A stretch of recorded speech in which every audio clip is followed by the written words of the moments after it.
Good morning. First off, it's all about the U. Let's talk about the 8th part of the 12-part video series. And we're going to talk about the Wake Forest Demon Deacons, our opponent up in Winston-Salem, North Carolina on Halloween. Now let's talk about Wake Forest for a second. Now Jim Grobe is one of the most underrated coaches in the country. With what he has on his roster, and yes, you don't replace people that go to the NFL draft, and especially that are high draft picks the way Aaron Curry was last year. But what he has, he gets the most out of his people. I mean, he's worked with less, and he's done very well with it, and very underrated too. Yes, you lose Smith and Curry to the draft, but they still return Riley Skinner.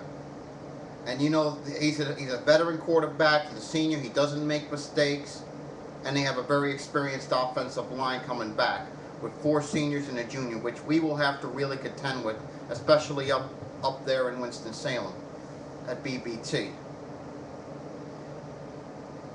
On D, you know, they have their front 4 coming back and they have tons of experience. However, the back 7, it's gonna feel the pinch not having Curry and Smith around.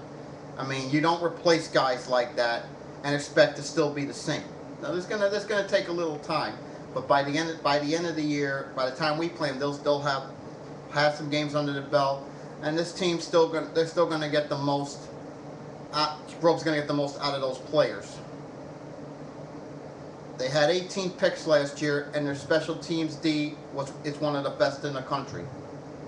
But where it's gonna hurt them is they're going to miss Sam Swank, especially in close games. I mean, that guy was money. You don't replace a guy like that and expect to continue to be as successful as they were when they had those players there. So I look at Wake, and this is a middle-of-the-road team. But see, anytime you have a Jim Grobe coach team, you know you're going to get effort every time out.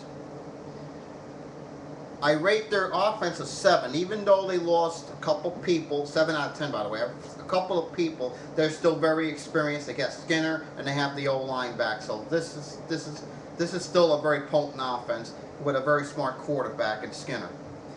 Their defense is I'd say about 6.5.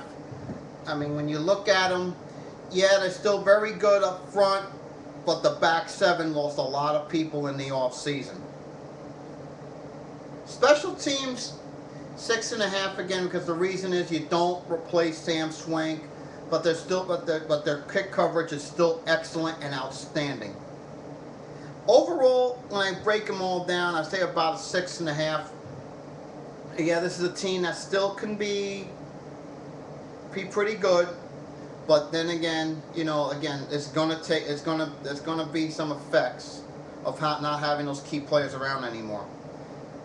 I look at Wake, and when you look at them in the Atlantic, I can see Wake still winning 8 ball games this year. I'm going to go 8-4 for Wake Forest in 2009. Back with the next one later today, and go Canes.